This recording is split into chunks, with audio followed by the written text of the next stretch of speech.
everybody, I'm Joey Bourne, I'm an indie author, and today we're going to be talking about critique, specifically the critique that comes from being published.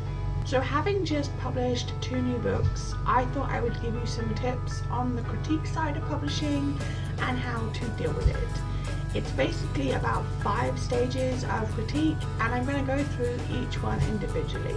So here we go. Critique at the first stage. I'm going to touch on this again when I discuss CPs, but critique at the first stage is usually from either a critique partner or someone you've trusted to read your work.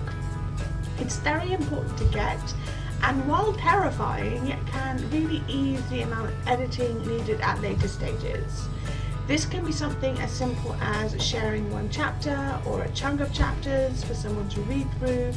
It's important because it allows you to get some idea of whether or not you're on the right path. It can be the difference between continuing along a storyline that doesn't work or finding a way to get your ideas to work better and your storytelling to improve. It's also that first necessary critique to allow you to see what a reader is going to think of your work at that stage.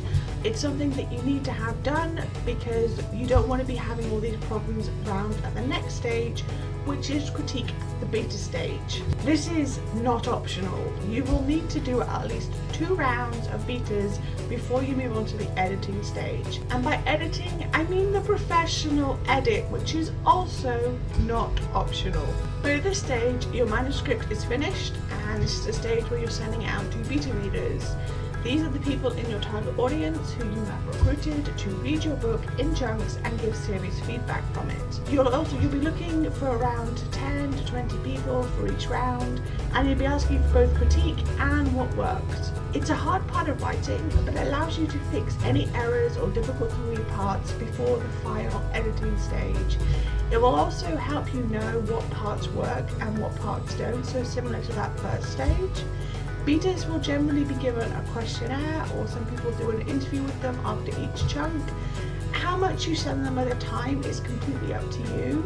My chapters are short, so they're usually only about 2,500 words, so I send about 2 chapters at a time and then connect with each one. The reason you want them to be within your target audience is because they'll be able to tell you things that other people wouldn't. There's no point having someone in their 50s who doesn't read young adult be a beta reader for a young adult book. This is also the stage you can bring in sensitivity readers if that applies to your book. If you don't know, sensitivity readers are people from a certain background that can read your work to make sure you don't stereotype or portray a harmful character. Which brings us to critique at the editing stage. This is again not optional. This is the part where after all the CP feedback and beta feedback and all the editing you've done, that your work goes off to a professional editor. There are so many different types of editor. You have copy, you have developmental, line edits, etc, etc. Depending on what you're looking for, depends on which one you will get. At this stage, you'll be trimming words, polishing up your book, and getting it ready to be published. This is where a lot of the hard work continues. I don't mean the previous stages weren't hard, but this is where you're cutting and rewriting and working things to make it into the final draft. It's a long process, and depending on the state of your manuscript and the type of edit, can take a while. But it is, as I will say again, completely not optional. And then we go to critique after publishing.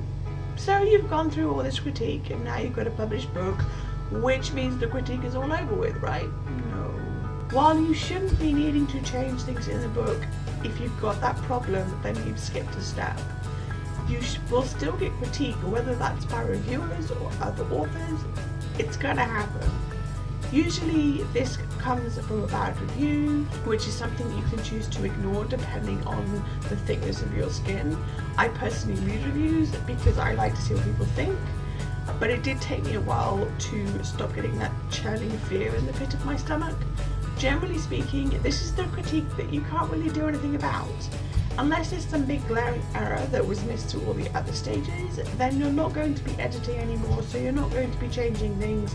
So you're going to have to be okay with people not liking your book, because that happens to everybody. And finally, critique partners. Moving on to CPs or critique partners, what are they?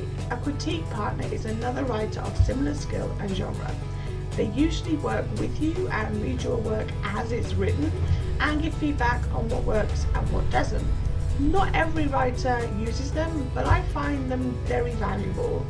The idea being that you also read their work and give the same feedback, hence why they need to be of a similar skill to you and genre, because if you're giving them your work, you need to have the skill to read theirs and give coherent feedback. You don't need to stick to just one. I personally have 3 right now and I'm looking for more. These are the writers who get to see what you're working on as you write it, and their feedback is so important, not just for allowing you to see what doesn't work, but to hear what does.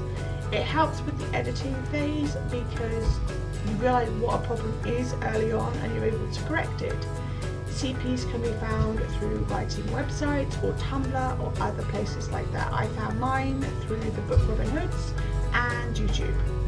So those are the 5 stages of critique, and basically you have to go through each and every single one of them to get to the end and be a published author. The review stage is basically something you can't avoid. Even if you don't ask for reviews, people still are going to read your book and they're going to review it and they're going to give you critique whether you want it or not. And it's just something that you have to get used to as a writer, as a published author. So that's all I've got time for today. If you want to get in touch with me, you can do so by leaving a comment or subscribing to my channel. I post videos on Thursdays. You can find me all over social media, and don't forget to check out Darker 2018, where I'll be signing books this year, all the links to which are listed below. Thanks for watching, and remember to keep writing. Bye.